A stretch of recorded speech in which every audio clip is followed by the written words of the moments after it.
உங்களுக்கு இந்த வருடத்தின் ஆரம்பத்திலே ஒரு காரியத்தை சொன்னேன். ஆண்டவர் சொன்னால் அதை நம் அண்டை நாளிலே ஒரு காரியம் நடந்தது. எத்தனை பேர் அதை பார்த்து கூட தெரியாது. நான் சொல்லிவிட்டு இங்கே இது போன பிறகுதான் அதை பார்த்தேன். அதே ஆண்டின் முதல் நாளிலே நடந்த ஒரு பொல்லாத சம்பவம். அங்கே நிறைய வாலிபர்கள் அங்கே கூடி அவர்கள் அந்த புது வருடத்தை கொண்டாடி கொண்டு இருக்கும் பொழுது அங்கே தீப்பற்றி 47 பேர், எல்லாம் பாலி 17, 16, இங்கே ஜெனோவாவை சேர்ந்த ஒரு பொடியன் 17 வயசு, அதே போல இன்னும் பிள்ளைகள், அதே போல சுவிஸ், பிரான்ஸ் தாய்மாரெல்லாம் கதறு அழுது அவங்களோட கூக்குறெல்லாம் பெரிதாக இருக்கிறது. மனைவியின் இடத்துல சொல்லும் போது இந்த காரியத்தை சொன்னா கூக்குரல் பெரிதாக இருக்கிறது. நான் உங்களுக்கு சொன்னேன், ஆண்டவர் சொன்னார் இந்த ஆண்டு உலகத்தின் அழுகுரல் பெரிதாக. நம்முடைய அண்டே நாட்டிலே அந்த காற்று உடனடியாக இந்த சம்பவம் இது ஆரம்பம். இது நமக்கு தேவன் எச்சரிக்கிறார். அன்று தம் சீசர்களை எச்சரித்தது போல இது ஆரம்பம். ஆனா இன்னும் பெரிதான காரியங்களை நாம் பார்க்க போகிறோம். அப்போ நாம் தேவனுக்குள்ளே நம்மை பாதுகாக்கிறது மாத்திரமல்ல, நம்மோடு இருக்கிறவர்களை, நம் குடும்பத்தை நாம் பாதுகாக்கணும் என்று சொன்னால் நாம் அவருக்குள்ளே எப்படி இருக்கிறோம் என்பதை நாம் புரிந்து கொள்ளணும். ஆகவேதான் இந்த ஆண்டின் முதல் நாளிலே நமக்கு தேவன் சொன்னார், பரலோகத்திலே பொக்கிஷங்களை சேர்த்து வைங்க என்று சொல்லி. நாம் பூமிக்கிலே அநேக காரியங்களை செய்ய நாடுகிறோம், ஆனால் தேவையான ஒன்றை நாம் விட்டு விட்டோம். அதைத்தான் தேவன் வலியுறுத்தி சொன்னார். அடுத்ததான் சபையை குறித்த காரியங்கள் நான் உங்களுக்கு சொன்னேன். சபைக்குள்ளே அநேக காரியங்கள் தாறுமாறுகளை நீங்க பார்க்க போறீங்க. அப்போ மிக கவனமா இருக்கணும் என்று சொல்லி இந்த 2 காரியங்களை தான் நான் உங்களுக்கு சொன்னேன். அப்போ அது 2ம் நமக்கு ஜெபத்துக்காக சொல்லப்பட்ட காரியங்கள். நீங்கள் அதை மறக்காமல் இந்த ஆண்டு தொடர்ந்துமாய் நீங்க ஜெபிக்கணும். நீங்க எல்லாருக்கும் ஜெபிக்கணும், அது மிக அவசியம். விசேஷமாக நீங்க எனக்காக, இந்த ஊழியத்துக்காக நீங்க எல்லாரும் தனிப்பட்ட ஜெபத்திலே எங்க குடும்பத்தையும் சேர்த்து எங்களுக்காகவும் நீங்க ஜெபிக்கணும். என்னென்று சொன்னா உங்களுடைய ஜெபங்கள் அதிகமாய் தேவைப்படுகிறது என்றால் ஊழியனுக்காக நீங்கள் ஜெபிப்பது உங்களுக்கு ஆசீர்வாதமாய் தேவன் அமைய பண்ணுவாரா. அப்போ இந்த நாளிலும் ஒரு முக்கியமான ஒரு காரியத்தை உங்களுக்கு நான் நேற்றைய நாளிலே தேவ சமூகத்திலே அமர்ந்திருந்தேன். நேற்று தேவன் எனக்கு ஒரு வேலையும் இல்லை, தேவன் ஒரு நாளை எனக்கு அருமையாய் கொடுத்தபடியினால் நேற்று தேவ சமூகத்திலே அமர்ந்து அவரை நோக்கி பார்க்க ஒரு பெரிய கிருபையை தேவன் கட்டளையிட்டார்.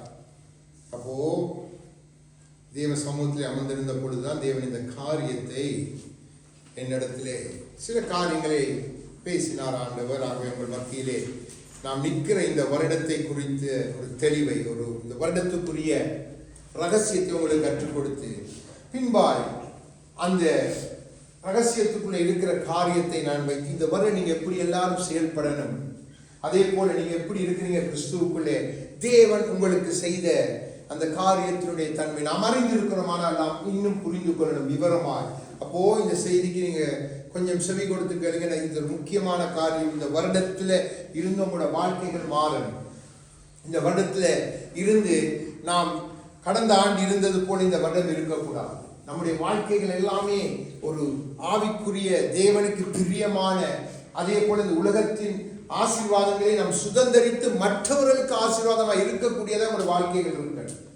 அதுக்கு தான் தேவன் நமக்காக பெரிய காரியங்களை செய்து முடித்திருக்கு. அதை நாம் புரிந்து கொண்டால் நாம் நிச்சயமாகவே அதிலே வெற்றி பெறும். ஆகவே இன்றைக்கு ஒரு வசனத்தை பார்த்துட்டு நான் பின்பாக இந்த 2026ஆம் ஆண்டுக்குரிய காரியத்தை உங்களுக்கு அங்கே ஹீப்ரு அந்த கேலண்டரோடு ஒப்பிட்டு அதுக்குள்ள இருக்கிற ரகசியம் என்ன, அதுக்குள்ள இருக்கிற காரியம் என்ன, அதனோட தேவன் நம்மோடு பேசுகிற செய்தி என்ன என்பதைத்தான் இந்த ஆண்டில் நாம் முதலாவதாக கலந்து கொள்ள போகிற இந்த பந்தி ஆராதனை அர்த்தம் உள்ளதாய் மாறும். இவ்வளவு நாள் நாம் எப்படி எடுத்தோம், ஆனால் தேவ கிருபை அன்பு நம்மை காத்து கொண்டு வந்தது. நாம் அர்த்தம் உள்ளதாய் அதை செய்யும் பொழுது நம்முடைய வாழ்க்கைகள் எல்லாம் மாறும். தேவன் நீங்க எல்லாரும் கனி கொடுக்கிற டைம் என் ஆண்டவர் எதிர்பார்த்தை நான் உங்களுக்கு சொல்லிக் கொடுத்தேன். ஆகவே நீங்க எல்லாரும் கனி கொடுக்கணும், ஒருவர் சும்மா இருக்கக்கூடாது. ஆகவேதான் இந்த ஆண்டு எல்லாரும் உற்சாகப்படுத்துறேன். தேவனுக்கு என்ன செய்யணும்னு நீங்களா உற்சாகமாய் கேட்டு கேட்டு செய்யணும். கேட்டு கேட்டு ஜெபத்திலேயாவது இல்ல தேவ சமூகத்திலே ஒரு பாடல் பாடுறதுனாலும் சரி, எல்லாம் கேட்டு கேட்டு நீங்க விசாரித்து செய்கிற பிள்ளைகளாய் மாறணும். அது உங்களுக்கு பெரிய ஆசீர்வாதத்தை கொண்டு வரும். ஆகவே கொலோசியர் 1வது அதிகாரம், கொலோசியர் 1வது அதிகாரம் 20வது வசனத்தை வாசிங்க. 275வது பக்கம். நன்றாய் காது கொடுத்து கேளுங்க. நமக்கு தெரிந்த வசனம், ஆனாலும் தேவன் நம்மோடு பேசுவார். அவர் சிலுவையில் சிந்தின இரத்தத்தினாலே சமாதானத்தை உண்டாக்கி உலகத்தில் உள்ளவைகள் பரலோகத்தில் உள்ளவைகள் யாவையும் அவர் மூலமாய் தமக்கு ஒப்புரவாக்கி கொள்ளவும் அவருக்கு பிரியமாயிற்று. தேவனுக்கு பிரியமான ஒரு காரியத்தை ஆவியானவர் பவுல் என்கிற தம்முடைய ஊழியனை கொண்டு எழுதி வைக்கிறார். இதை எப்படி அவர் அதை எழுதுகிறார் என்றால், பூலோகத்தில் உள்ளவைகளையும் பரலோகத்திலும் இணைக்கிற ஒரு காரியம். நன்றாக இந்த வசனத்தை நீங்க பார்க்க வேண்டும். பூலோகத்தில் இருக்கிறதையும் பரலோகத்தில் இருக்கிறதையும் இணைக்கிறதற்காகவே தம் குமாரனை அனுப்பினார். அப்போ பூலோகத்திலே நாம் இருக்கிறோம், பரலோகத்தில் தேவன் இருக்கிறார். நாம் இணைக்கப்படணும் என்றால் இணைப்பதற்கு ஒரு காரியம் அங்கே தேவை. அதற்கு அவர் அனுப்பினது தம்முடைய குமாரன். இப்போ நான் உங்களுக்கு சில காரியங்களை இந்த 2026ஆம் ஆண்டுடைய ரகசியத்தை சொல்லி நான் சொல்லும் பொழுது நீங்கள் புரிந்து கொள்வீங்க. அழகா இந்த வருடம் என்ன, இந்த வருடம் நான் உங்களுக்கு சொன்னேன், இந்த வருடத்திலே சபைகளை சத்ரு பல விதத்திலே தாக்க போறான். ஆனா தேவனுக்குள்ளே நீங்க அடங்கி தேவனை தேடும் பொழுது உங்க காரியங்கள் மாறுதலாய் முடியும். நான் ஆரம்பத்திலே உங்களுக்கு அதை சொல்லி கொடுத்திருக்கிறேன்.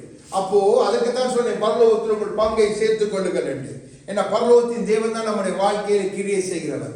அப்போ இந்த 2026 ஹீப்ரு வருஷத்துல நீங்க எடுத்து பார்த்தீங்கன்னு சொன்னா 5786ஆவது வருஷம். ஹீப்ரு வருஷத்துல 5786ஆவது வருஷத்துக்குள்ள நம்ம வந்து நிக்கிறோம். அப்போ இந்த 5 7 8 6 நீங்கள் கூட்டினீங்கன்னு சொன்னா 26 என்கிற எண் வருகிறதா? இந்த 2026 26 என்ற எண் வருகிறது. இந்த 2க்கும் 6க்கும் உள்ள சம்பந்தத்தை நான் உங்களுக்கு சொல்லிக் கொடுக்கிறேன். 2 6 மனுஷனை குறிக்கும். ஆனா ஹீப்ரு எழுத்து நான் பின்பா உங்களுடைய வேதத்தை வைத்தே காண்பித்துக் கொடுக்கிறேன். அப்போ நீங்க நான் ஒன்றாய் சொல்லும்போது உங்களுக்கு விளங்கும். அப்போ இந்த 6வது எழுத்து என்னன்னு சொன்னா வாவ் என்ற எழுத்து தான் 6வது எழுத்து. அது இணைப்புக்கு ஏதுவாய் அந்த எழுத்து அங்கே அந்த எழுத்து எப்படி இருக்குதுன்னு சொன்னா ஒரு ஆணியுடைய ஷேப்ல இருக்கு. நான் பின்பாய் நாம் சங்கீதத்தை எடுத்து தியானிக்கும் போது அந்த எழுத்தை நீங்க எல்லாரும் பார்க்கலாம்.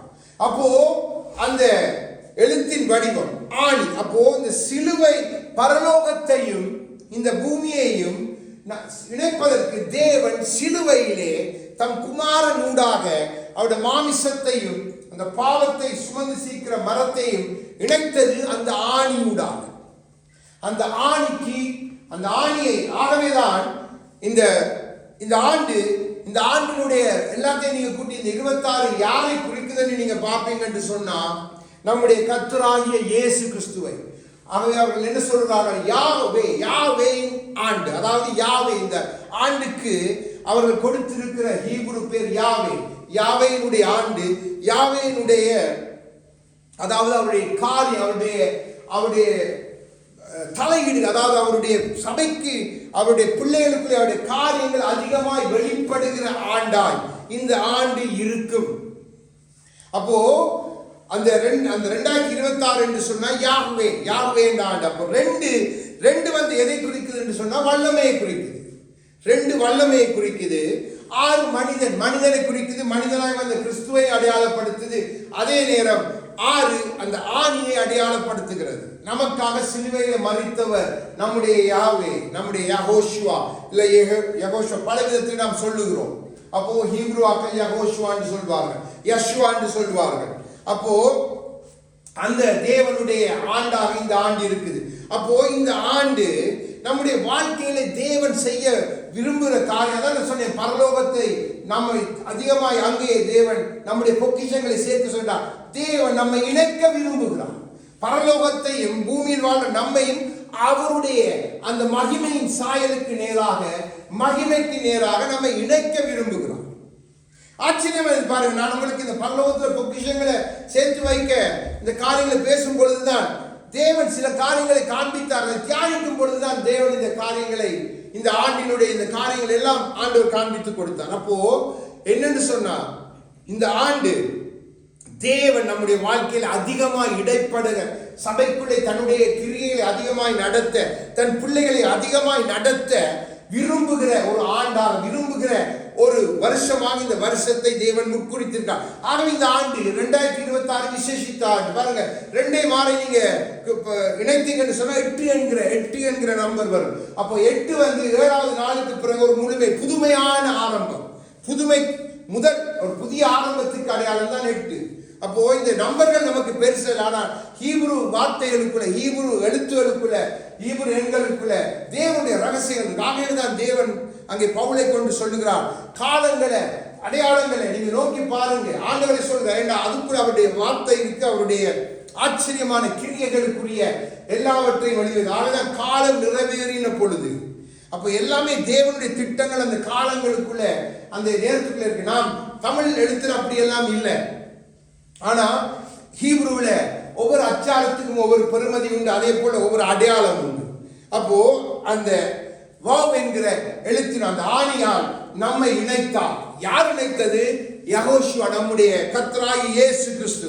அப்போ இந்த ஆண்டு அவருடைய இன்வென்ஷன், அதாவது அவருடைய தலை, அவருடைய சபைக்குள்ளே அவருடைய காரியங்கள் எல்லாம் மாறுதலாய் பிள்ளைகளை அவர் பரலோகத்தில் இணைக்கிறதுக்காக கிரியை செய்கிற ஒரு ஆண்டாக இந்த ஆண்டிற்கு. ஆகவேதான் பரலோகத்தில் உங்களுடைய பொக்கிஷங்களை அதிகமாய் சேர்க்க தேவன் உங்களை இன்னுமாய் தயார்படுத்த விரும்புகிறார். அப்போ நீங்க முதலாவது தெரிந்து கொள்ளணும், நீங்க கர்த்தருக்குள்ள எப்படிப்பட்ட ஸ்தானத்தில் தேவன் உங்களை வைத்திருக்கிறார். கொலோசியர் 2:10 எடுத்து வாசிங்க.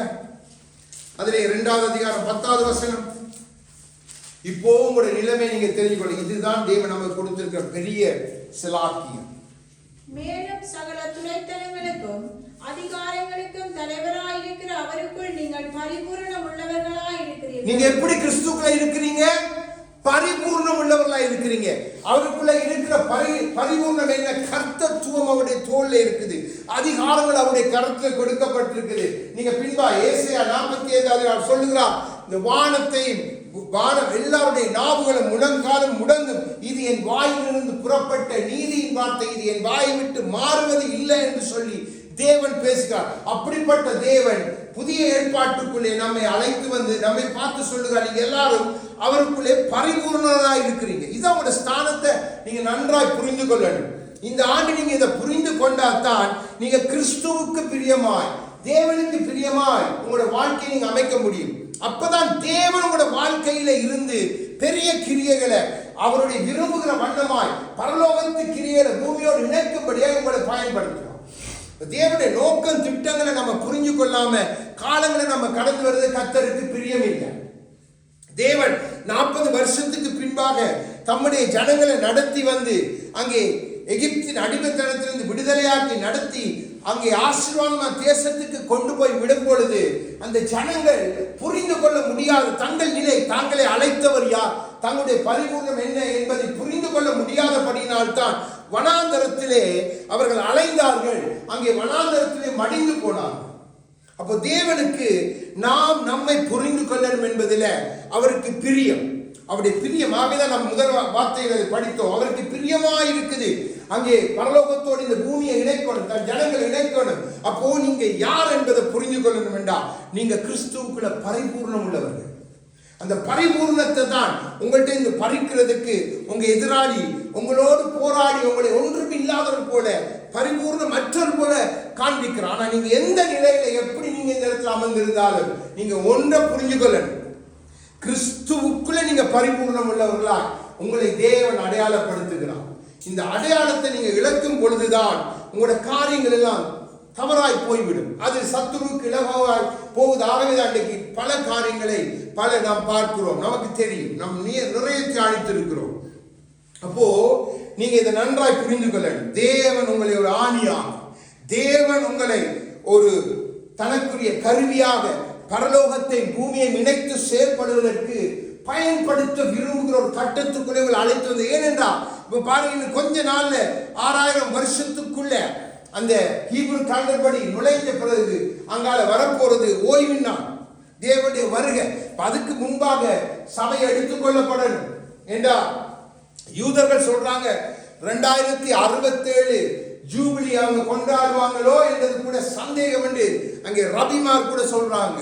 அங்கே நான் பார்த்தேன், நான் சொன்னேன் உங்களுக்கு முதலில் ஒரு தீர்க்கதரிசி, அவரை பார்த்தா நீங்க தீர்க்கதரிசின்னு சொல்ல மாட்டீங்க, மிகவும் ஒரு யோவான் ஸ்நானனுக்கு ஒப்பான ஒரு ரூபம் தான், அவருடைய எல்லாம் முடியெல்லாம் அப்படி சடை முடி மாதிரி வளைந்து அவர் சொல்லுகிறார், இயேசு கிறிஸ்துவை சந்திக்க நீங்க ஆயத்தப்படுங்க. அவரை பார்த்தீங்கன்னா நீங்க அவர் பிச்சைக்காரன் ரோட்ல இருக்கிற தர்த்தனை போல அவருடைய காரியம். இந்த 2 நாளைக்கு முதல் அவருடைய இதில் அவர் சொல்லுகிறார், இயேசு கிறிஸ்துவை சந்திப்பதற்கு நீங்க ஆயத்தப்படுங்க, உங்களோட வழிகளை சரிப்படுத்துங்க, ஆண்டவருடைய வருகை சமீபம் சமீபம் என்று அவர் சொல்லுகிறார். நேற்று தான் அதை பார்த்தேன். அப்போ மிக கவனமா இருக்கணும், தேவன் நம்ம எதற்கு நேராய் கொண்டு போறார் என்ன பாருங்க. நம்முடைய பரிபூர்ணத்தை இழந்துட்டோம்டா கிறிஸ்துவ இழந்துடுவோம். கிறிஸ்துவ இழந்துட்டோம்னா நம்ம போக வேண்டிய இடத்துக்கு போக முடியாது. தேவன் நம்ம இணைக்க விரும்புகிறார் அங்கே பரலோகத்தோடு. அப்போ இந்த ஆண்டு அதை அவர் தீகிரித்து செய்யணும். என்று சொன்னால் அவர் பின்பாய் நிறைய காரியங்கள் சம்பவிக்க போது, நிறைய காரியங்கள் நம்மையும் தேவனையும் பிரிப்பதற்கு சத்துரு செய்ய போறார் இந்த ஆண்டு. அப்போ தேவன் நமக்கு ஒரு எச்சரிப்பை கொடுக்கிறார், தன்னுடைய நிலையை நமக்கு காண்பித்து கொடுக்கிறார், என்ன நம்ம நடுவில் அவர் செய்ய விரும்புகிறார் என்பது. அப்போ இப்ப அடுத்த வாசிங்க கொலோசியர் 3வது அதிகாரம் பாருங்க. 3 அடுத்த அதிகாரம், அதிலே 11 இருந்து வாசிங்க 14 வரைக்கும். அதிலே கிரேக்கன் என்றும் யூதன் என்றும் இல்லை, விருத்த சேதனம் உள்ளவன் என்றும் விருத்த சேதனம் இல்லாதவன் என்றும் இல்லை, புறஜாதியான் என்றும் புறதேசத்தான் என்றும் இல்லை, அடிமை என்றும் சுயாதீனன் என்றும் இல்லை, கிறிஸ்துவே எல்லாரிலும் எல்லாமுமாய் இருக்கிறார். இதான் அந்த பரிபூரணம். இப்ப யூதன் என்ற முறைமைக்குள்ளையும் நாங்க இல்ல, நாங்க புறஜாதியான முறைமைக்குள்ள நாம இணைக்கப்பட்டுட்டோம், கிறிஸ்துவுக்குள்ள அந்த பரிபூரணத்துக்குள்ள வந்துட்டோம். எப்படி இந்த ஆணியை கொண்டு அன்றைக்கு அந்த ஆசாரிப்பு கூடாரத்திலே அந்த மரத்தோட அந்த திரைச்சிலே இணைத்தது ஆணியை கொண்டுதான். அதே போல அந்த ஆசாரிப்பு கூடாரத்தினுடைய அந்த முனையை கொண்டு அடித்ததும் அந்த ஆணியினூடாகத்தான். அப்போ நீங்க தேவனுடைய ஆசாரிப்பு கூடாரம், தேவன் வாசம் பண்ணுகிற ஸ்தலம், நீங்க தேவனுடைய இணைக்கப்பட்டு ரட்சிப்பு என்கிற வஸ்திரத்தோடு இணைக்கப்பட்டிருக்கிற அந்த ஆணியூடாக. அப்போ இது பெரிய பிரணம் பின்பா இதை இந்த ஆணியை குறித்து தியானிப்போம், நிறைய காரியங்கள் இருக்கு. ஆனா இன்றைக்கு நமக்கு தேவன் சொல்லுகிறார், அப்போ நீங்க புரிஞ்சு கொள்ளணும், தேவன் உங்களை அப்படி பயன்படுத்த விரும்புகிறார். நீங்க எந்த நிலையில எந்த மதம் எந்த அதெல்லாம் தேவனுக்குள்ள ஒரு காரியமும் இல்லை. உங்களோட பரிபூர்ணத்தை நீங்க தெரிஞ்சுக்கணும். நீங்க எந்த சூழ்நிலையிலிருந்து வந்திருக்கலாம், நீங்க முஸ்லிம் மார்க்கத்திலிருந்து வந்திருக்கலாம், இல்ல புத்த மார்க்கத்திலிருந்து வந்திருக்கலாம், இல்ல வேற வேற மார்க்கத்திலிருந்து வந்திருக்கலாம். ஆனா கிறிஸ்துக்குள்ள வந்துட்டீங்கன்னா நீங்க எல்லாருமே ஒன்று கிறிஸ்துவுடைய அவயம் சரீரம் உங்களுக்குள் பரிபூர்ணம் இருக்கு. அதைத்தான் இங்கே பவுலை கொண்டு தேவன் நம்முடைய நிலையை காண்பித்து கொடுக்க முடியும். தொடர்ந்து வாசிங்க. ஆகையால் நீங்கள் தேவனால் தெரிந்து கொள்ளப்பட்ட பரிசுத்தரும் பிரியருமாய் உருக்கமான இரக்கத்தையும் தயவையும் மனத்தாழ்மையையும் சாந்தத்தையும் நீடிய பொறுமையையும் தரித்துக் கொண்டு ஒருவர் தாங்கி ஒருவர் பேரில் ஒருவருக்கு குறைபாடு உண்டானால் கிறிஸ்து உங்களுக்கு மன்னித்தது போல ஒருவருக்கொருவர் மன்னியுங்கள். இவை எல்லாவற்றின் மேலும் பூரண சற்குணத்தின் கட்டாகி அன்பை தரித்துக் கொள்ளுங்கள்.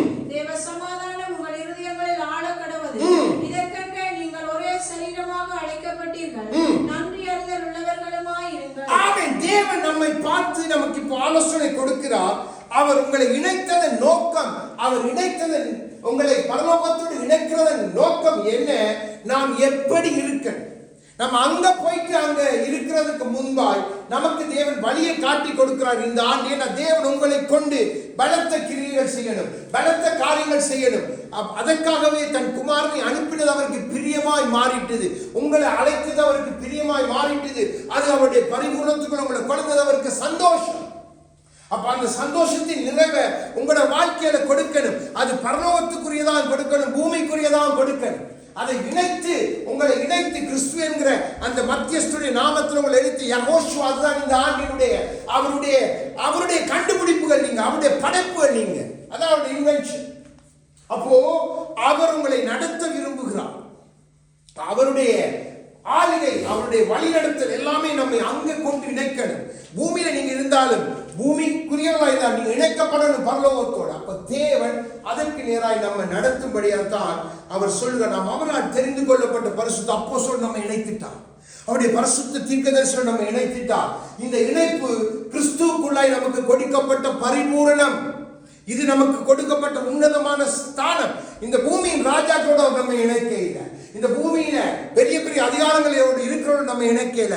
அவர் இணைத்தது பரலோகத்துல இப்பொழுது அவரோட வாசம் பண்ணி கொண்டிருக்கிற அவருடைய அப்போஸ்தலர்களோடு, அவருடைய பரிசுத்த தீர்க்கதரிசிகளோடு, அவருடைய பரிசுத்த வான்களோடு, பரலோகத்து எல்லா அங்க இருக்கிற எல்லாவற்றோடும் நம்மை இணைத்திருக்கிறார். அப்போ இந்த பரிபூர்ணம் நீங்க தெரிஞ்சு கொண்ட அவங்களோட நட, உங்களுடைய உடை, உங்களோட பேச்சு எல்லாம் அதற்கு ஏற்ப மாறி பாருங்க.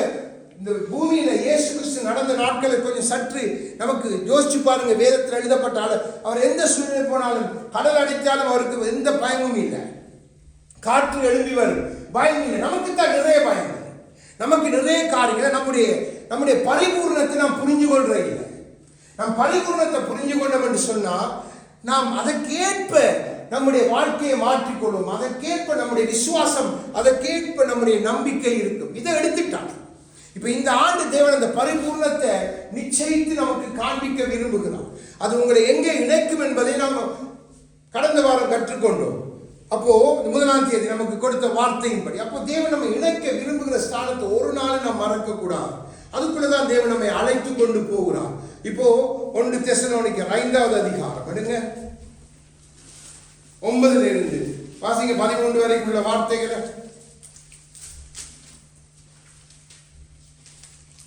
தேவன் நம்மை கோபாக்கினைக்கென்று நியமிக்காமல் நம்முடைய கர்த்தராகிய இயேசு கிறிஸ்து மூலமாய் ரட்சிப்படைவதற்கென்றே நியமித்தார். நன்றாக விளங்கிக் கொள்ளும். உங்களோட பரிபூர்ணத்துவம் கிறிஸ்துவுக்குள்ள உங்களை கோபாக்கினைக்குள்ள தள்ளணும் என்ற எந்த நோக்கமும் கர்த்தருக்கு இல்லை. இன்றைக்கு நாம் தவறாக புரிந்து கொண்டிருக்கலாம் நம் தேவனை, அவரை அடிக்கிறவர்கள். அப்படித்தான் அன்றைக்கு இஸ்ரவேல் ஜனங்கள் புரிந்து கொண்டு அவருடைய நோக்கத்தை நன்றாக புரிந்து கொள்ளுங்க. உங்களை கோபாக்கினைக்குள்ள நடத்துவது அவருடைய நோக்கமா இருந்தா அவர் தம் குமாரனை நமக்காக ஆணியால் கடாவப்பட விட்டிருக்கவே மாட்டார். அப்போ வேதம் நமக்கு தெளிவாய் காண்பிக்குது என்னென்று சொன்னார், தேவன் நம்மை கோபாக்கினைக்கென்றல்ல ரட்சிப்படைவதற்கு நியமித்திருக்க. அதான் பரலோகத்தோடு இணைக்கப்படும் வேண்டிதான் ஆணியாய் நம் தேவன் நமக்காக நடுநிலைமை வகித்து நம்மை இணைத்தார். அந்த இணைப்பை நீங்க ஒரு நாளும் மறக்க கூடாது. வாசிங்க தொடர்ந்து. நாம் விழித்திருப்பவர்கள் ஆனாலும் நித்திரை அடைந்திருப்பவர்கள் ஆனாலும் நம்முடனே கூட நாம் வேகமாய் பிழைத்திருக்கும்படி அவர் நமக்காக மரித்தார். எதற்காக அவர் மரித்தார்? எதற்காக அந்த ஆணி? எதற்காக அந்த இணைப்பெண்டா? நானும் நீங்கள் எப்படி இருந்தாலும், ஜீவனோடு இருந்தாலும், மரித்தாலும் அங்க போக அவரிடத்தில் வரணும். அவருடைய பிள்ளைகளாகத்தான் நாம் இருக்கிறோம் என்ற உறுதிப்பாட்டை நமக்கு கொடுக்கும்படியாக கிறிஸ்து மரித்தார். அதுதான் அந்த பரிபூர்ணத்துக்குள்ள இருக்கிற அடுத்த காரியம். நீங்க கிறிஸ்துக்குள்ள பரிபூர்ணமா இருந்தா இந்த சிந்தை, இந்த நினைவு, இந்த வார்த்தை உங்களை விட்டு நீங்கவே கூடாது. உங்களுக்கு கஷ்டம் வருதா, உங்களுக்கு பயம் வருதா, இந்த வார்த்தைகள் எடுத்து தியானிக்கும் பொழுது ஆண்டவர் சொல்லுவார், பயப்படாதே, நான் உன்னை கோபாக்கினைக்கென்றல்ல. நீங்க சில நேரங்களில் தவறி இருக்கலாம், உடனே ஆண்டவரோட போங்க. இந்த வார்த்தை உங்களை தேற்றும், அதை பிடிச்சு கொண்டு ஜெபம் பண்ணுங்க. தேவன் மாறுதலாக நீங்க பரிபூர்ணம் உள்ள ஸ்தானத்துக்கு வரணும் என்பதுதான் உங்களோட பிதாவுடைய ஒரே நோக்கம். அதான் உங்களுக்காய் மரித்த கர்த்தருடைய நோக்கம். நாம் அதை விட்டுட்டு பல காரியங்களை தாறுமாறாய் செய்து நாம் ஏதோ போக்கற்றவர்கள் போல, ஏதோ நாம் பரிபூர்ணமற்றவர்கள் போல நாம் காண்பிக்கிறபடினால் தான் சத்துரு அப்படி காண்பிக்கும்படியே நம்முடைய இருதயங்களை மாற்றி விட்டான். அப்போ அது மாறணும். அது மாறி நாம் சரியாக அவரை பற்றிக் கொள்ளும் என்றுதான் தேவன் நமக்கு கற்றுக் கொடுக்க. வாசிங்க. ஆகையால் நீங்கள் செய்து வருகிறபடியே ஒருவரையொருவர் தேற்றி ஒருவருக்கொருவர் பக்தி விருத்தி உண்டாகும்படி செய்யுங்கள். ஆமென். அதற்காகத்தான் சபை, அதற்காகத்தான் ஊழியம். இப்போ நான் தேவன் கொடுக்கிற வார்த்தை விட உங்களை தேற்றுகிறேன். உங்களுடைய இருதயங்கள் தேற்றப்படுது, ஆற்றப்படுது. அதைத்தான் நாமும் செய்யணும் என்று தேவன் இந்த ஆண்டு விரும்புகிறார். அந்த இணைப்பை தேவன் மற்றவர்களுக்கு கொடுத்து நாமும் அவர்களை அழைத்து வந்து அவரோடு இணைக்கணும் என்றுதான் தேவன் நம்மை இந்த ஆண்டு பயன்படுத்த விரும்புகிறார். தேவ ராஜ்யம் பாலடைந்து போகக்கூடாது. தேவ ராஜ்யம் கட்டப்படணும். தேவனுடைய நோக்கம் அதுதான், தேவனுடைய சித்தம் அதுதான். நாம் வேறு காரியங்களை கட்டல்ல, வேறு காரியங்களை ஸ்தாபிக்கல்ல. நாம் அனைவரும் ஒன்றாய் இணைந்து ரட்சிக்கப்பட்டதன் நோக்கம் தேவ ராஜ்யமும் தேவனுடைய நீதியை நிலைநாட்டி ஸ்தாபிப்பதற்கு அல்லாமல் வேறு ஒன்றுமே இல்லை.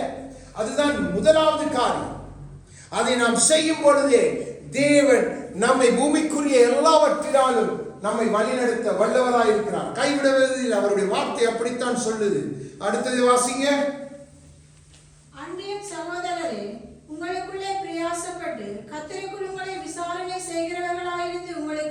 சொல்லுகிறவர்களை நீங்கள் மதித்து அவர்களுடைய கிரியையின் நிமித்தம் அவர்களை மிகவும் அன்பாய் எண்ணிக்கொள்ளும்படி உங்களை வேண்டிக் கொள்ளுகிறோம். உங்களுக்குள்ளே சமாதானமாய் இருங்கள். ஆமென். இதுதான் நீங்க உங்களை நடத்துகிற இல்ல உங்களுக்கு தேவன் கொடுத்த இந்த ஊழியனோட நீங்க இணைந்திருப்பது, அது சமாதானமா இணைந்திருப்பது உங்களுக்கும் பிரயோஜனம், அவருடைய ராஜ்யத்துக்கும் பிரயோஜனம். அந்த இணைப்பை அவர் விரும்புகிறார். அந்த இணைப்பு அவருடைய ஆணிகளால் படாப்பட்ட அந்த கரங்களால் அந்த இணைப்பை தேவன் சபைகளுக்குள்ளே விரும்புகிறார். அந்த இணைப்பு மிக முக்கியம். எப்படி அந்த ஆசாரிப்பு கூடாரத்து அந்த திரைச்சிலை அங்கே அந்த பெட்டிகளோட அந்த மரத்திலே இணைக்கப்பட்டிருந்ததோ அதை மாதிரி தேவன் இணைக்க விரும்புகிறார். தேவனுடைய இணைப்பை நீங்க புரிஞ்சு கொள்ள. ஆகிதான் நாம் கிறிஸ்துவோடு இணைக்கப்பட்டா நாம் தானாகவே நம்மை நடத்துகிறவர்கள் எப்படிப்பட்டது என்பதை அறிந்து கொள்ள ஆவியானவர் நம்மை இணைப்பாய் இருப்பார். நமக்கு தெரியாத பிரயாசப்படுறாங்களா இல்ல நமக்காக ஏதோ வந்துட்டு எதையோ காரியங்கள் செய்யறாங்களான்றது தேவ ஆவியானவர் கற்றுக் கொடுப்பார். பிரயாசப்படுகிற அதான் பவுல் பிரயாசப்படுகிற உங்களுக்காக பிரயாசப்படுகிறவர்கள், உங்களை விசாரிக்கிறவர்கள், உங்களோடு நன்றாய் இருக்கிறவர்கள், இப்படிப்பட்டவர்களோடு ஒரு இணைப்பு சரியா இருக்கு. இந்த இணைப்பு இன்னைக்கு இல்ல சபைகளுக்குள்ள. இந்த இணைப்பை விட்டபடினால அவருடைய அந்த வல்லமை இன்னும் சரியாய் சபைகளுக்குள்ளே இருந்து வெளிப்பட முடியல. ஆகவே பிசாசினுடைய பொய்யான அற்புதங்கள் அடையாளங்கள் பெருகிக் கொண்டே போகுது. நன்றாய் விளங்கிக் கொள்ளுங்க. தேவன் வல்லம் இந்த ஆண்டு அவருடைய வல்லமையும் அவருடைய நாமமும் இணைந்து இருக்கிற ஒரு ஆண்டு. இந்த ஆண்டில இருந்து தேவன் நடத்த விரும்புகிற வழிகள் வித்தியாசம். அவர் சபையை அவர் அப்படி நடத்த விரும்புகிறார். அவருடைய பிள்ளைகள் அப்படி நடத்த விரும்புகிறார். ஒரே அடிவாங்க விடுறவர் அல்ல, அவர் நல்ல தகவல். நாம் தான் அடிவாங்கிறதை விரும்பி நம்மை விற்று போடுகிறோம் பிசாசினுடைய கிரியைகளுக்கு, பிசாசின் காரியங்களுக்கு. இந்த பூமிக்கு நாம் தேட வேண்டியதை தேடி அந்த இணைப்பை புரிந்து கொண்டா, நம்முடைய பரிபூரணத்தை புரிந்து கொண்டா நம்முடைய வாழ்க்கை ஒரு நாள் இருக்கிற மாதிரி இருக்காது. இப்ப ஆரம்பத்துல ஏதோ சறுக்கிற மாதிரி இருக்கும். ஆனா இதை நீங்க சரியா புரிஞ்சு கொள்ளிட்டீங்கன்னா ஒவ்வொரு குடும்பமும் புரிஞ்சு கொள்ளணும், கணவன் மனைவி புரிஞ்சு கொள்ளணும், தாய் தகப்பன் புரிஞ்சு கொள்ளணும், பிள்ளைகள் புரிஞ்சு கொள்ளணும். இது மிக முக்கியம். ஏண்டா நன்றாக தெரிஞ்சு கொள்ளுங்க. தேவன் எங்கிருந்து ஆரம்பிக்க விரும்புகிறார்டா, அன்றைக்கு ஏவாள் செய்த அந்த பாவத்துக்கு ஆதாம் தன்னை இணைத்துக் கொண்டது நிமித்தம் பாவம் பெரிதா போயிட்டு. அப்போ நம் நன்றாக விளங்கும், நம்ம எதற்கு இணைக்கப்பட்டிருக்கோம். கணவன் மனைவியாய் என்னை தேவன் இணைத்திருக்கிறார், என் மனைவியை எனக்கு கொடுத்திருக்கிறார், என் பிள்ளையை கொடுத்தார். அந்த இணைப்பை நம்ம புரிஞ்சு கொண்டா நம்முடைய காரியங்கள் எல்லாமே வித்தியாசமாயிருக்கு. அதே போலதான் எனக்கு ஒரு ஸ்தலத்தை நான் இந்த இடத்திலே நான் அறியாம பல கஷ்ட நிமித்தம் வந்த இடத்துல எனக்கு ஒரு தேவன் ஒரு சபையை ஆயத்தப்படுத்தி அங்கிருந்து என்னோட பேசுகிறாருண்டா அந்த இணைப்பை நீங்க புரிஞ்சு கொள்ளுங்க. இது பரலோகம் ஏற்படுத்தின இணைப்பு. நன்றாக விளங்கிக் கொள்ளுங்க. இது பூமியில ஏதோ மனிதன் ஏற்படுத்தின இணைப்பு அல்ல. பரலோகம் ஏற்படுத்தி கொடுத்த, கிறிஸ்துவுக்குள்ளாய் ஏற்படுத்தி கொடுத்த அந்த இணைப்பு. அந்த இணைப்பில் நீங்க இணைச்சிருக்கணும் என்றுதான் அவர் ஆணியால் கடாவப்பட்ட அந்த ஆணிதான் அந்த வாவு என்ற 6வது எழுத்து, அந்த நச்சாரம் ஆணியை போல அது சிலுவையும் அடையாளப்படுது. அப்போ நம்மை இணைத்த அந்த இணைப்பை நம்ம சரியா கணவன் மனைவி புரிஞ்சு கொள்ளணும்.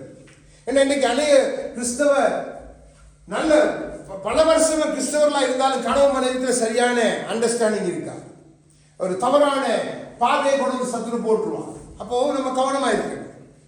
அது எந்தெந்த விதத்துல வருமோ நமக்கு தெரியாது. நம்ம சரியா கிறிஸ்துவோடு இணைக்கப்பட்டிருந்தாவோ இப்போ இந்த இடத்துல நான் தான் இணைக்கப்படணும், நான் தான் ஆணியா இருந்து என் கணவனுக்கு உறுதியா இருக்கணும். அதே மாதிரி கணவன் யோசிக்க, நான் தான் இப்ப ஆணியா என் மனைவிக்கு உறுதியா இருக்கணும், நான் தான் ஆணியா என் பிள்ளைக்கு உறுதியா இருக்கணும் என்ற அந்த உணர்வு நமக்கு வந்துடும். நம்முடைய ஸ்தானம் அதுதான் கிறிஸ்துவுக்குள்ள இணைக்கிற ஸ்தானம் என்று நம்ம புரிஞ்சு கொள்வோம் என்று சொன்னா நம்ம இணைக்கிறதை நாடி நிற்போம். நம்ம இணைக்கிற காரியங்களை தேடி போனா சாத்தான் தோத்து போவான். என்று அவனுக்கு வேலை பிரிக்கணும், எல்லாத்தையும் பிரிக்கணும். கணவன் மனைவியை பிரிக்கணும், தாய் தகப்பனை பிரிக்கணும், பிள்ளைகளை பிரிக்கணும், குடும்பங்களை பிரிக்கணும், சகோதரர்களை பிரிக்கணும், சபையை பிரிக்கணும். இதுதான் அவனுடைய ஒரே நோக்கம். ஆனா கிறிஸ்து சொல்றாத விடு, அதை விட்டுட்டு என்னுடைய பரிபூர்ணம் உங்களுக்குள்ள என்ன இணைக்கிறது. அந்த இணைப்பை தேவன் அதிகமா இந்த ஆண்டு எதிர்பார்க்கிறார் சபைகளுக்குள்ள. நீங்க இணைக்கிற பிள்ளைகளா இருக்கணும். ஒரு இடத்துல கணவன் கொஞ்சம் பலவீனப்பட்ட மனைவிதான் அங்க ஆணி இணைச்சு உறுதியை கொடுத்துடணும். அதே மாதிரி மனைவி பலவீனப்பட்ட கணவன் இணைச்சி உறுதியை கொடுத்துடணும். பிள்ளைகளோட பலவீனங்கள், இப்படி பல காரியங்களுக்கு நம்ம இணைக்கப்பட்டுட்டா அந்த காரியத்தை நம்ம புரிஞ்சு கொண்டோம் என்று சொன்னா நிச்சயமா நாம் தோற்று போன கிறிஸ்தவ வாழ்க்கை வாழவே மாட்டோம். இப்ப இந்த 6வது இந்த வாவ் என்ற எழுத்து சங்கீதத்தில் இருக்கிற அந்த காரியங்களை தியானித்து பார்ப்போம். அப்போ நமக்கு தெரியும் தேவன் எவ்வளவு நல்லவர். இந்த சங்கீதத்தில் தேவன் ஏன் இந்த எழுத்துக்களை எல்லாம் எழுதப்படியாய் கிருபை செய்தார் என்பதை நாம் புரிந்து கொள்வோம். 119வது சங்கீதம் நமக்கு தெரிந்த சங்கீதம். அதில் 6வது வாவ் என்ற எழுத்து எடுத்து பாருங்க. 746வது பக்கம் வாவ் என்று இருக்கு பாருங்க. 41வது வசனம் அதுக்கு மேலே இருக்க எழுத்த பாருங்க எப்படி இருக்குது. ஆணிகள் போல பாத்தீங்கன்னா ஆணி ஷேப்ல இருக்கு. இப்ப இந்த வருஷம் ஆண்டு நமக்கு என்ன செய்யணும், எப்படி நாம் கிரியை செய்யணும் என்பதை இங்கேயே எழுதி வச்சிருக்கோம். அதான் நம்முடைய தேவன்.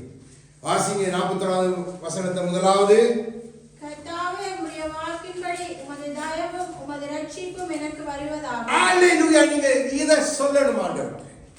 ஆண்டவரே உம்முடைய பரிபூர்ணத்தினாலே ரட்சிப்பும் தயவும் எனக்கு உண்டாவதாக, என் குடும்பத்துக்கு உண்டாவதாக, என் பிள்ளைக்கு உண்டாவதாக, என் சபைக்கு உண்டாவதாக, என் ஊழியனுக்கு உண்டாவதாக, என் ஊழியருக்கு உண்டாவதாக, என் சபை குடும்பங்களுக்கு உண்டாவதாக.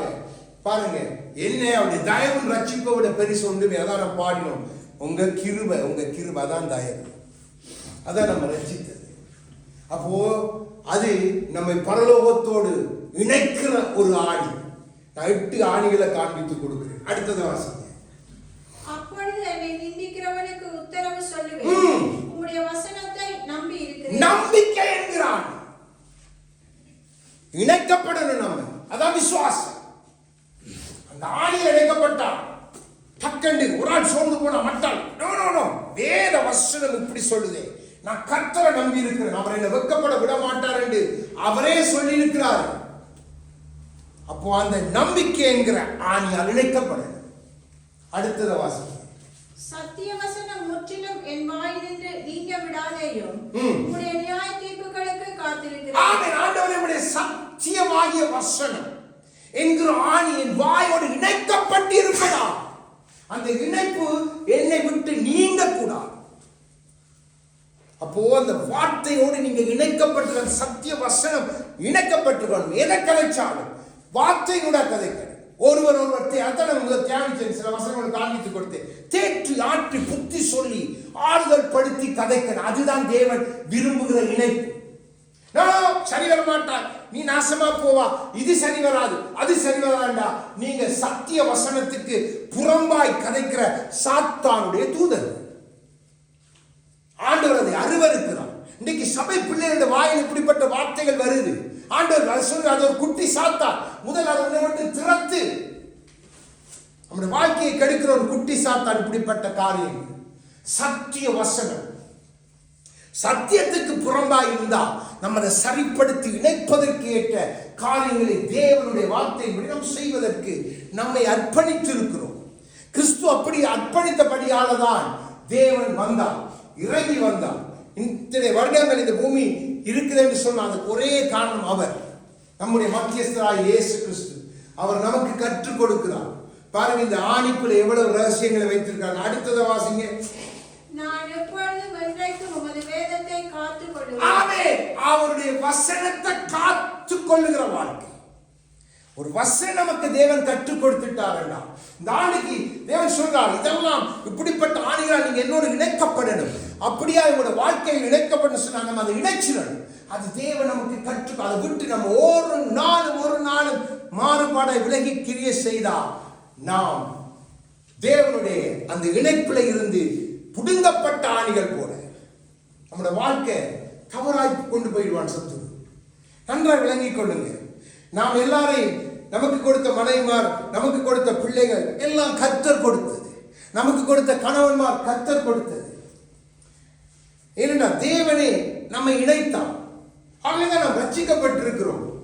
நம்ம ரட்சிக்கப்பட்டு கர்த்தருடைய அந்த நல்ல நோக்கத்துக்குள் அந்த பரிபூர்ணத்தில் வந்துட்டு நம்ம பரிபூர்ணம் இல்லாத வார்த்தைகள், பரிபூர்ணம் இல்லாத கிரியைகள், பரிபூர்ணம் இல்லாத காரியங்களை நம்ம நாடி நம்ம பேசி நம்ம கெடுக்கிற வழிகளை நம்ம தேடுவோம் என்று சொன்னால் தேவன் அழுவார், தேவன் துக்கப்படுவார். நான் பிள்ளைகளை கொண்டு செய்ய நினைக்கிற காரியத்தை கூட செய்ய முடியாதபடிக்கு இவர்கள் ஆணையை புடுங்கிட்டு இணைப்பை புடுங்கிட்டு விட்டுட்டு ஏதோ செய்து கொண்டிருக்கிறாங்க என்று தேவன் துக்கப்படுவார். அப்போ நாம் மிக கவனமா இருக்கணும். அடுத்தது வாசிங்க.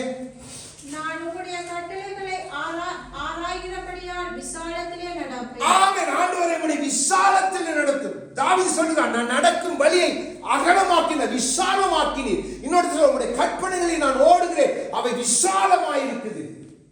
அப்போ நம்ம அதுல நடக்கும் பொழுது தேவனின் பாதை அது எப்படி பாதையா நமக்கு அந்த பாதையில் அழகாய் நாம் நடப்பதற்கு விசாலத்தை உண்டாக்குவார். அப்போ ஆண்டவர் சொன்ன, ஆண்டவரே அந்த விசாலம் என்கிற இணைப்புல அந்த ஆணியால என்னை கடாவை எனக்கு அப்படியே இணைத்துக் கொள்ளுங்கப்பா.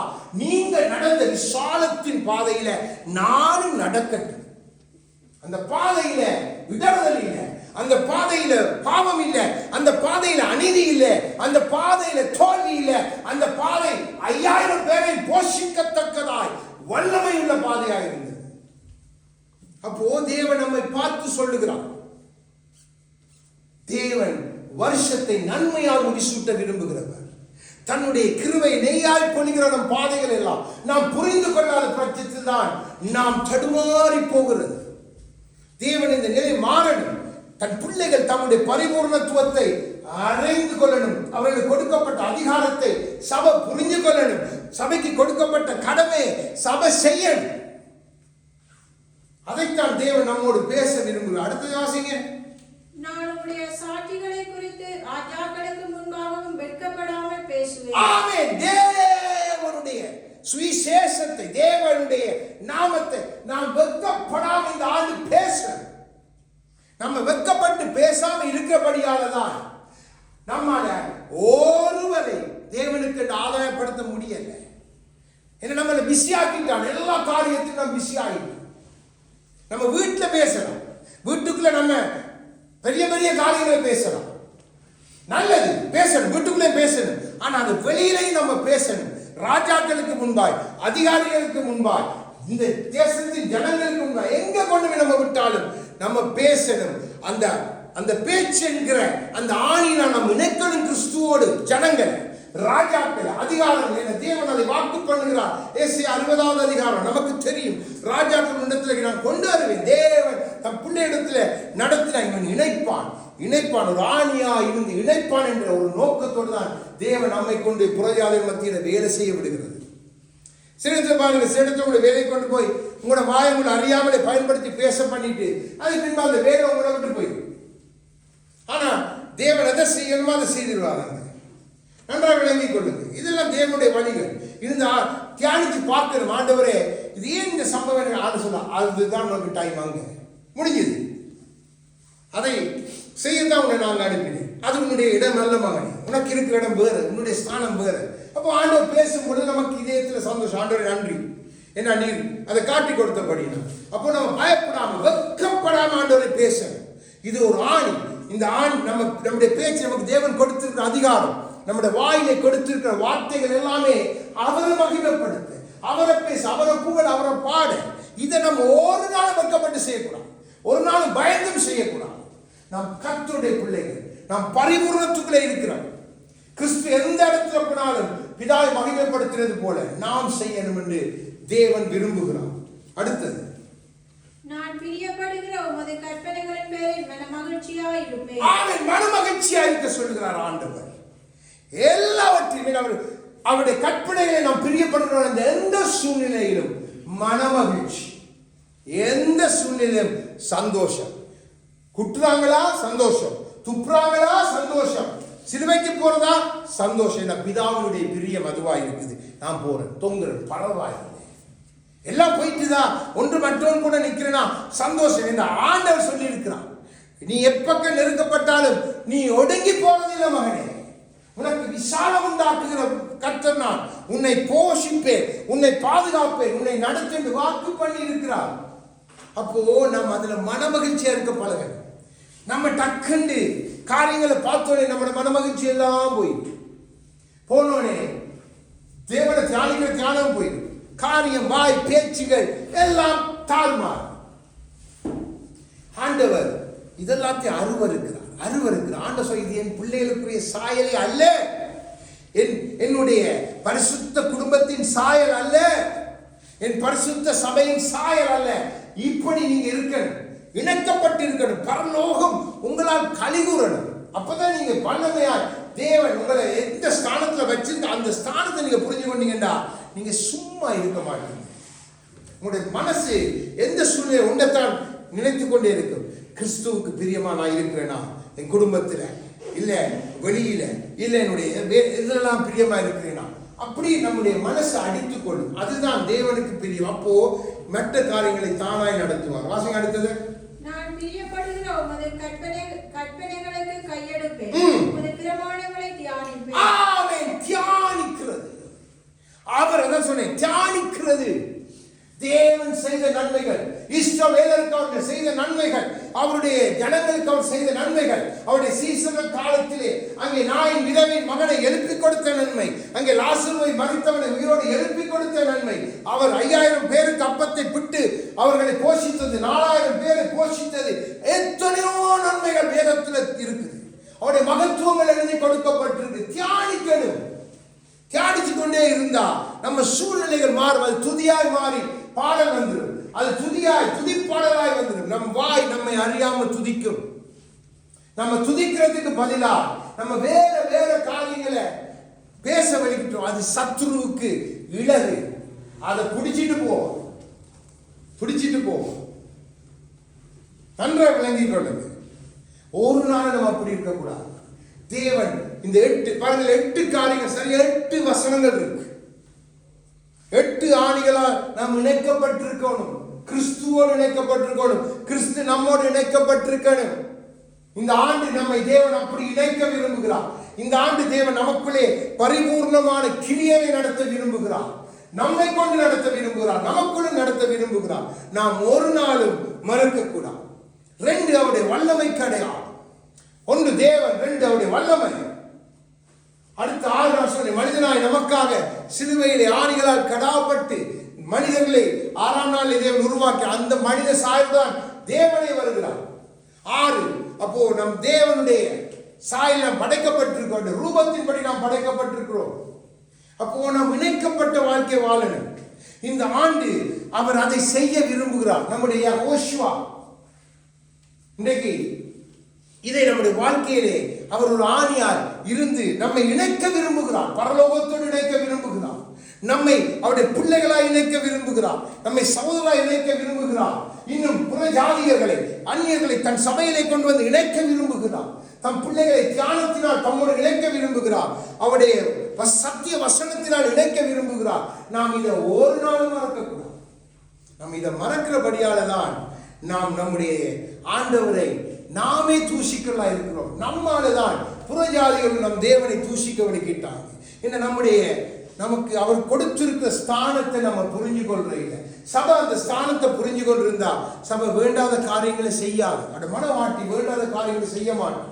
அவட பிள்ளைகள் வேண்டாத காரியத்தை, வீண் வார்த்தைகள், வேண்டாத வார்த்தைகள், வேண்டாத பேச்சு, துக்கப்படுத்துகிற வார்த்தைகள் தேவையில்லை. இதெல்லாம் கிறிஸ்துவினுடைய இணைப்பு அல்ல. இதெல்லாம் நம்ம விட்டு போயிடணும். வேணாம், இவ்வளவு நாள் இருந்துச்சுதான் போயிடட்டும்.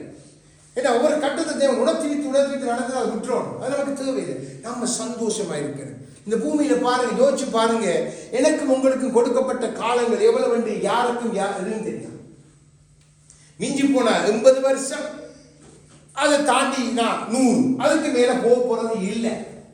அது கஷ்டம். அப்போ 80க்கு நம்ம வர்றதே கஷ்டம். அப்போ 70 தொட்டிடம் என்றாலே ஒரு பெரிய சாதனையான காலம். அப்போ நீங்க யோசிச்சு பாருங்க, தேவன் நமக்கென்று ஒவ்வொரு காலத்தை நியமித்து வைத்திருக்கார் நம்மை தம்மோடு சேர்த்துக்கொள்ள.